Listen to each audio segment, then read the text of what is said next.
Islamic Gymkhana में देश की 75वीं आज़ादी का जश्न मनाया गया। जिमखाने के प्रेसिडेंट यूसुफ अब्राहानी साहब ने सभी मेहमानों का तहे दिल से स्वागत करते हुए केसर खालिद IPS अधिकारी के हाथों से तिरंगा झंडा फहराया। देश की आज़ादी की 75वीं वर्षगांठ पर संबोधित करते हुए संस्कार और संस्कृति पर बातें करते हुए एक कौम को अपने आदर्श संस्कारों पर अमल करते हुए देश की नौजवान पीढ़ी को बेहतरीन संदेश दिया। मुंबई कांग्रेस प्रदेश के प्रवक्ता निजामुद्दीन राइन साहब और रिटायर्ड पुलिस ऑफिसर का सत्कार करते हुए सभी को मुबारकबाद दी। आज बड़े फख्र से कर रहा हूँ कि आज तक देखता हूँ जिमखाना को बड़ी खुशी होती है कि 2 साल में लॉकडाउन के बावजूद तमाम रिस्ट्रिक्शन के बावजूद जो हमने मेहनत की, हमने काम किया, हमारी पूरी कमेटी ने काम किया, आज आप सब देख रहे हैं। आज शाम को शानदार जिम्नेशियम की ओपनिंग है, फिटनेस सेंटर की ओपनिंग है, उसके बाद स्विमिंग पूल का प्रोजेक्ट हमारा पास होने जा रहा है, इसकी ओपनिंग भी है। लेकिन मैं आज का दिन जिस वक्त से हमें बुलाया हमारे मेहमान को, मैं चाहता हूँ कि आज के दिन के बारे में, हमारी कौम के बारे में क्या हमें करना चाहिए, जिमखाना की एक दूसरा बात है, इसके बारे में बहुत सारी बातें आपने करेंगे।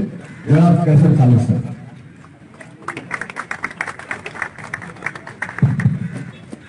जी शुक्रिया यूसुफ भाई। अंजुमन इस्लाम की मैनेजमेंट टीम के सदर एडवोकेट यूसुफ अब्राहानी साहब, उनकी तमाम टीम, तमाम मेंबरान और मोअज़्ज़िज़ मेहमान जो आज हम सब की दावत पे यहाँ पे आए हैं इस मौसम के बावजूद। दोस्तों, आज 15 अगस्त है, हम इसे आज़ादी के दिन के तौर पे मनाते हैं। सुबह से सैकड़ों मैसेजेस मुझे आ गए हैं कि आज़ादी का दिन मुबारक हो, और मैं तब से ये सोच रहा हूँ कि आज़ादी के मतलब क्या है, कौन सी आज़ादी, कैसी आज़ादी। अगर आप जरा से इस पर गौर करें कि आज़ादी के मतलब क्या होते हैं, तो मैं समझता हूँ जो बेसिक चीज़, जो बुनियादी चीज़, जो सबसे पहली चीज़ हमारे जहन में आएगी वो ये है कि हमको किसी के सामने हाथ फैलाने से आज़ादी। ये आज़ादी अगर हमने हासिल कर ली, हम वाकई आज़ाद हो गए। ये आज़ादी कैसे हासिल होती है, ये किन लोगों का नसीब होता है, ये किन कौमों का नसीब होता है, इसके बारे में तारीख बहुत कुछ बताती है। तारीख हमें ये बताती है कि किसी कौम की तरक्की या तनज़्ज़ुर का सबसे बुनियादी मेयार उनका किरदार होता है, उनका कैरेक्टर एज ए कौम कैसा है। हो सकता है उस कौम में बहुत सारे लोग हों जो बहुत अच्छे किरदार के मालिक हों, लेकिन as a community, as a group, as a society वो कैसे है, उनका किरदार कैसा है, अमूमी किरदार कैसा है। किसी ग्रुप का अमूमी जो किरदार है, जनरल जो कैरेक्टर है, उसको अगर आपको कभी जांचना हो तो आप समाज में जाके लोगों को पूछिए कि इनके बारे में तुम्हारा क्या इंप्रेशन है, and you will get to know. पता लग जाएगा कि लोग हमें कहाँ प्लेस करते हैं, हम कहाँ पे लोगों की नजरों में ठहरते हैं, और वो किरदार जो है बाकी तमाम चीजों में रिफ्लेक्ट होता है। हम क्या करते हैं, हम क्या सोचते हैं, हमारे सपने क्या हैं, हमारा विजन क्या है, हमारा सोसाइटी में कंट्रीब्यूशन क्या है, ये तमाम उसी चीज का बाई प्रोडक्ट है। तो कभी अगर मुस्लिम कौम के किरदार के बारे में आप सोचें तो आपके जहन में क्या बात आएगी। हमारे बच्चे आज कहाँ हैं, किस जगह पे हैं, पढ़ाई में कहाँ है, नौकरियों में कहाँ है, समाज की जो आला मुकाम है उसमें कहाँ है, रुतबा उनका कैसा है, उनकी इज्जत कैसी है, वो किन कामों में लगे हुए हैं। ये जरा सा सोचने से अपने आप पता लग जाएगा, मुझे बताने की जरूरत नहीं है। अगर ये लगता है कि ये इस मुकाम पे आज हैं वो सही जगह नहीं है, तो अगला सवाल लीडरशिप के सामने ये आता है, अगर ये वहां नहीं है जहां इनको होना चाहिए, तो वहां तक ले जाने का रास्ता क्या है। हमारे सामने बहुत सारे लोग मौजूद हैं, निजाम भाई मौजूद हैं, बरसों से सियासत में रहे, यूसुफ भाई MLA रहे। कोशिश क्या है, कोशिश सबकी यही है कि ये जो किरदार में गिरावट आई है ना, ये गिरावट खत्म हो, हम किरदार वाले बने। हमारा दीन बुनियादी तौर से इसी चीज की दावत देता है کہ ہم تقوی اختیار کرنے والے بنے، متقی بنے، پرہیزگار بنے. وہ کیا چیز ہے؟ وہ ہے کہ ہم صاحب کردار بن جائیں. یاد رکھیے کہ جس قوم نے اپنا کردار بنا لیا وہ دنیا میں فاتح ہو گئی. جب اسپین میں مسلمانوں کی حکومت تھی تو ہمارے ایک بہت بڑے مفکر نے لکھا ہے یورپ وہاں سے جو کامن چیز ہے. آج ہم ہزاروں سینکڑوں فرقوں میں بٹے ہوئے ہیں، سب کی اپنی دکان.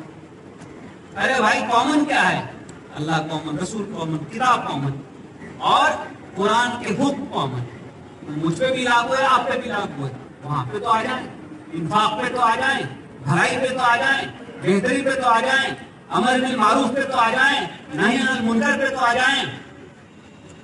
یہ تو کامن ہے نا. میں تو اہل کتاب کی بھی بات نہیں کر رہا ہوں، میں کہتا ہوں اہل قرآن اس پہ آ جاؤ بھائی. اس کے بعد تم کو جو کرنا ہے، تم کو جو ایمان کے پیچھے نماز پڑھنی پڑھو، جس مسجد میں جانا جاؤ، یہاں پہ آ جاؤ پہلے. کیونکہ یہاں پہ آئیں گے تو معاشرہ بدلے گا، اور یہ معاشرہ بدلنا سب سے امپورٹنٹ ہے. میں جس کا دوست ہوتا ہوں میں اس کا سب سے بڑا ناقد بھی ہوتا ہوں، کیونکہ میں حق بات منہ پہ کہنے پہ یقین رکھتا ہوں، پیٹھ پیچھے غیبت کرنے پہ نہیں. اسی صحن خانے میں ایک پروگرام میں آیا تھا. میں نے سب مینجمنٹ کمیٹی کے سامنے کہا کہ میرے دوست کوئی آ جائے آج اور مجھے ان کو کہیں لے جانا ہو کھانا کھلانے کے لیے تو میں کون سی جگہ لے جانا پسند کروں گا؟ میں کیتھولک جم خانے میں لے جاؤں، پولیس جم خانے میں لے جاؤں، ہندو میں لے جاؤں، ولسن میں لے جاؤں، جی ایم سی میں لے جاؤں، کہ یہاں لے کے آؤں؟ اور اگر میں خدا نہ خواستہ یہاں لے کے آ گیا تو میرا مہمان کیا دیکھے گا؟ لوگ تاش کھیل رہے ہیں. سب سے پہلا روپ تو وہی تھا. کس لیے بیٹھے ہوئے لوگ کیا کام کر رہے ہیں؟ تو کیا یہ رول ماڈل دوسرے کے لیے ہو سکتا ہے؟ میں نے یہ سوال کیا تھا اور میں آج سب کے سامنے اس بات کا اقرار کرتا ہوں کہ 2 سال کے اندر یوسف بھائی نے یہ دکھایا کہ رول ماڈل کیا ہوتا ہے. تو دیکھیے اچھائی اور برائی دونوں وہی ہیں. میں اکیلا ہی چلا تھا جانب منزل مگر لوگ ساتھ آتے گئے اور کارواں بنتا گیا. تو اچھائی کا بھی کارواں بنتا ہے، برائی کا بھی بنتا ہے. آج یہاں پہ آپ لوٹری اسٹارٹ کر دیجیے، لوٹو لگا دیجیے اور چیزیں لگا دیجیے، تب بھی کارواں بن جائے گا. یا پھر آپ یہ کیجیے، آپ جم بنائیے، آپ سوئمنگ پول بنائیے، ایک اچھی جگہ اٹھنے بیٹھنے کی بنائیے، ایک ایسا اسٹینڈرڈ سیٹ کیجیے لوگ کہیں کہ ہمارا جم خانہ ایسا ہونا چاہیے. یہ بھی کارواں بنے گا. یہ ذرا مشکل ہے کیونکہ اچھائی کا سفر مشکل ہوتا ہے. یہ اگر نہیں ہوتا تو اللہ کے نبی مارے نہیں جاتے، قتل نہیں ہوتے، ان کو در بدر نہیں ہونا پڑتا، انہیں ہجرتیں نہیں کرنی پڑتی. اچھائی کا سفر مشکل ہے، چیلنجز زیادہ ہیں، لیکن یاد رکھیے کہ کامیابی اور کامرانی اچھائی کے سفر میں ہی ہے اور کہیں نہیں ہے. تو یہ سفر یہاں چل رہا ہے، یہ سلسلہ یہاں شروع ہوا ہے. میں ہمیشہ اپنے نیک خواہشات اس انسٹیٹیوشن کے ساتھ رکھتا ہوں اور میں یہ چاہتا ہوں کہ یہ انسٹیٹیوشن جیسے کہ میں نے پچھلی تقریر میں کہا تھا صرف انٹرٹینمنٹ کی جگہ نہ بنے. یہ آپ کی تہذیب، آپ کی ثقافت، آپ کے کلچر اور آپ کے سائنٹیفک کلچر کو بڑھانے، اس کو قائم رکھنے، اس کو فروغ دینے اور اس کا ایک مثالی ادارہ بن کر سامنے آئے. آپ دلی جائیے انڈیا انٹرنیشنل سینٹر، دیکھیے میں ممبر ہوں اس کا، مجھے ہر دن میل آتا ہے اس ایشو پہ ڈسکشن، یہ پروگرام، یہ پینٹنگ ایگزیبیشن، یہ کتاب نہیں آ گئی لائبریری میں، یہ چیزیں وہاں پہ ہم ویسا ایمان کو نہیں بنا سکتے. اور خاص طور سے جبکہ آپ کی تہذیب ایک ایسی تہذیب ہے جو پچھلے 1500-1000 سالوں سے قائم ہے. لوگ اس تہذیب کے دلدادہ ہیں. یہ کوئی مسلمانوں کی تہذیب کی بات نہیں کر رہا ہوں، یہ ہماری گنگا جمنی تہذیب جو ہے اس کی بات کر رہا ہوں. اس تہذیب کو جلا دینا، اس کو قائم رکھنا اور اس کا ایک مثالی ادارہ بنانا، مجھے لگتا ہے اس کے لیے اسلام جم خانہ ممبئی جیسے شہر میں سب سے معتبر، محفوظ اور قاعدے کی جگہ ہے. یہاں سے ہم یہ سلسلہ شروع کریں، لوگ آئیں دیکھیں، اسکول کے بچے آئیں دیکھ کر جائیں بھائی کیسا ہوتا ہے. اور اس حوالے سے آپ اپنی تہذیب کو بھی شوکیس کر سکتے ہیں. یاد رکھیے کہ جس چیز میں طاقت ہوتی ہے، توانائی ہوتی ہے، لوگ اسی کی طرف متوجہ ہوتے ہیں. جو پتنگا ہوتا ہے وہ شمع کی طرف جاتا ہے کیونکہ روشنی وہاں ہے. جہاں روشنی ملے گی وہاں پتنگا جائے گا. اس کو روشنی کی جگہ بنائیں، ہم روشنی دینے والے بنے، हम अंधेरे में भटकने वाले नहीं बने। इसी दुआ के साथ मैं अपनी बात यहाँ पे खत्म करता हूँ। मैं बाजून खड़े में सुन रहा था, इसके पहले भी 2-3 बार को सुन चुका हूँ। इनको सुन के नया जोश पैदा होता है, बहुत सारी बातें सीखने मिलती, समझने मिलती है। हालांकि पुलिस का और सियासत वालों का हमें झगड़ा होता है ना, लेकिन यहाँ ऐसी कोई बात नहीं, माशाल्लाह कुछ सीखने मिलता है। और इनकी एक बात याद है मुझे कि पहले कभी आता है जिम खाना, तो मैं यतीम खाने में आया हूँ, आज लगता है कि जिम खाने में आया हूँ। और काफी लोगों से बात भी करते हैं, रिकमेंड भी करते हैं, एनकरेज भी करते हैं। देखिए आज हमारे साथ हमारे रिटायर्ड एसीपी स्टाफ के आए हैं। मैं चाहूँगा सब मेरे सामने आ गया है, तो आपका ऑर्डर करना है, क्योंकि आपने हमारे सिटी के हमारे महाराष्ट्र की बड़ी खिदमत की है। जितने भी हमारे रिटायर्ड एसीपी थे, भगवान साहब आइए ना,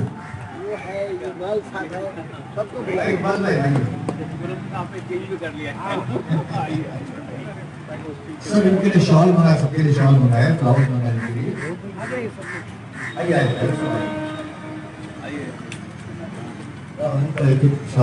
फ्लावर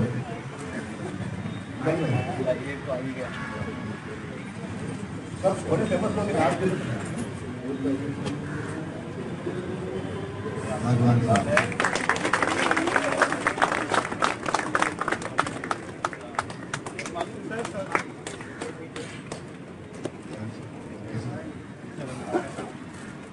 कैसे हैं साहब?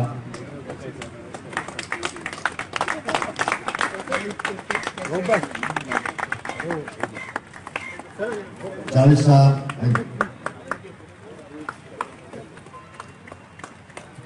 जो जंगलों में और गुफाओं में रहते हैं, जानवरों के दरमियान रहते हैं, इस कौम में तो कोई हरारत ही नहीं है।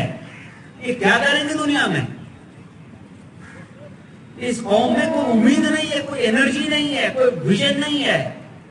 ये लोग दुनिया में क्या करेंगे? इनका मुस्तकबिल क्या है? 1000 साल। और मुस्तकबिल आप देख रहे हैं कि जो बात वो हम उनके बारे में कह रहे थे, शायद वो हमारे बारे में आज कह सकते हैं। ये लोग जो कि रात भर घूमते रहते हैं, जिनके मोहल्ले रातों को आबाद होते हैं, जो पढ़ाई में सबसे दूर, जो क्राइम में सबसे आगे, जो बेरारवी में सबसे आगे, ये लोग ये क्या करेंगे? इनमें तो कोई हरारत ही नहीं है। और हरारत है तो बुराई के लिए है, अच्छाई के लिए नहीं है। तो उन्होंने अपना किरदार बदला, उन्होंने तालीम को इख्तियार किया, उन्होंने साइंटिफिक टेम्पर को इख्तियार किया, उन्होंने रीजन को इख्तियार किया, उन्होंने शऊर को इख्तियार किया। दुनिया भर में निकले, फतह करते गए, हर जगह अपनी हुकूमत कायम करने। और आज हम उनकी तरफ आंख उठा के देखते हैं कि भाई रोल मॉडल ये है। स्पेन में जब आपकी हुकूमत थी तो आप रोल मॉडल, तो ऐसा क्या हो गया कि रोल मॉडल पलट गया? इसकी बुनियादी वजह वही है कि हम इन्हतात का शिकार हो गए, डाउनफॉल हो गया, हमारा कैरेक्टर वीक से वीकर होता गया और आज वीकेस्ट। तो जब तक हम इसको नहीं बदलेंगे तब तक कौम नहीं बदलेगी, और जब तक ये बदल नहीं होगा हम देने वाले नहीं बन सकते। हम हमेशा भिखारी रहेंगे, मांगने वाले रहेंगे, दूसरों पे डिपेंडेंट रहेंगे, हम पैरासाइट रहेंगे। अगर हमें ये कबूल है तो मुझे कुछ नहीं कहना है। अगर हमें ये कबूल नहीं है तो लीडरशिप का रोल ये है, हर आदमी जहां वो रहता है, अपने घर, अपने मोहल्ले, अपने इलाके से ये बदलाव शुरू करा। और कुछ नहीं करना है ज्यादा, तालीम यहां से काम शुरू कीजिए, ये हर शख्स कर सकता है। आप अगर मुंह में जो ज़कात कैलकुलेट होती है ना, सिर्फ उसको कैलकुलेट कर लीजिए एक बार, छोटे मोटे स्टेट चल सकते हैं उससे, कितना ज़कात कैलकुलेट होता है, जमा भी होता है, मुझे मालूम नहीं किसी से कहाँ जाता है। अगर आप दीन का मुताला करेंगे तो आपको मालूम होगा कि ज़कात वाहिद टैक्स है जो हुकूमत लगा सकती है मुसलमानों पर। कोई मुस्लिम रियासत अगर कायम होती है तो दो ही शराइत को इम्पोज कर सकती है, नमाज और ज़कात, फिर रास्ता छोड़ दो, सूरह तौबा, ये दो चीजें अख्तियार कर ली तो रास्ता छोड़ दो। यही एक टैक्स है और इसी से हुकूमत चलती है। उस टैक्स से हुकूमत जो भी काम करती है वो ज़कात का मसरफ है। फौज खड़ी होती है तो ज़कात का मसरफ है, तालीम ज़कात का मसरफ, हॉस्पिटल ज़कात का मसरफ, रोड ज़कात का मसरफ, सैनिटेशन ज़कात का मसरफ, क्लीन ड्रिंकिंग वाटर ज़कात का मसरफ। हर वो चीज जो लोगों के काम के लिए हुकूमत करती है वो ज़कात का मसरफ है। ये ज़कात है। आज हमने ज़कात को क्या बना लिया? हम अपनी बड़ाई और दूसरे की कमतरी साबित करने का जरिया। मैं आपको दे रहा हूं और आप मेरे एहसानमंद जिंदगी भर रहेंगे। मैंने आपको अपना गुलाम बनाना है। भाई ज़कात से गुलाम आजाद किए जाते थे, बनाए नहीं जाते थे। क्या करना चाहते हैं? कौम को अगर आपको उठाना है तो आपको ज़कात के मसरफ से ये चीजें करनी पड़ेंगी। हम 2-4 बच्चों की तालीम का इंतजाम नहीं कर सकते, उनकी फीस नहीं भर सकते, उनकी किताबें नहीं दे सकते। क्या नहीं कर सकते हैं? अगर आदमी सोच ले, इरादा कर ले। कोलंबस जब निकला था हिंदुस्तान आने के लिए तो आपको मालूम है कि उनके पास कौन सी बोट थी? कोई जंगी जहाज नहीं था। अमेरिका का 7वां बेड़ा, छोटी सी कश्ती थी। ये हमारे माहीगीर जो है मछली मारने के लिए जो कश्ती ले जाते हैं ना, वो कश्ती थी। और उसमें कोई मशीन नहीं थी, वो पाल से चलती थी। तब मशीन थी ही नहीं। वहां से वो अमेरिका चला गया। तो अपने पे भरोसा, अपनी अहलियत पे भरोसा, खुदा पे भरोसा, ये करके वो 4000 किलोमीटर का सफर समुद्र से कर गया और नई जगह दरियाफ्त करके आ गया। वास्को डी गामा यहाँ आए, कैप्टन कुक ऑस्ट्रेलिया गए। ये कोई मोटराइज बोट लेके नहीं गए थे, उस समय मोटराइज बोट नहीं होती थी। तो आप देखोगे कौम की तबीयत कैसे बदलती थी। कुछ लोग जो इरादा कर लेते हैं, जिनके पास अज़्म मुसम्मम होता है, जो कोशिश करते हैं, हार नहीं मानते हैं, वो कौमों की तकदीर बदल देते हैं। सामने तारीख है। मैं कोई आपको अलिफ लैलवी दास्तान नहीं सुना रहा हूँ कि सिंदबाद यहाँ से निकला और ऐसा चला और इसने कहा खुल जा सिमसिम और हो गया। कोई जिन फरिश्ते कहानी नहीं सुना रहा हूँ, जो तारीख में हुआ वो बता रहा हूँ। तो क्या हम अपने माहौल को, अपने माशरे को नहीं बदल सकते? जरूरत इस बात की है कि हम अपनी अना को जरा बाजू कर दें और मकसद को आगे कर दें। जैसे ही हमने अपने अना को बाजू किया और मकसद को आगे किया, आप यकीन रखिए हमारे। अगर अभी तक आप लोगों ने हमारे चैनल को सब्सक्राइब नहीं किया है तो सबसे पहले इसे सब्सक्राइब कर ले, साथ में रेड कलर के बेल आइकन को दबाएं, जिससे कि रोजाना देश विदेश की खबरें आप तक पहले पहुंच सके। साथ में आप अपने सुझाव को हमारे कमेंट बॉक्स में भी लिख सकते हैं और इसे ज्यादा से ज्यादा शेयर करें।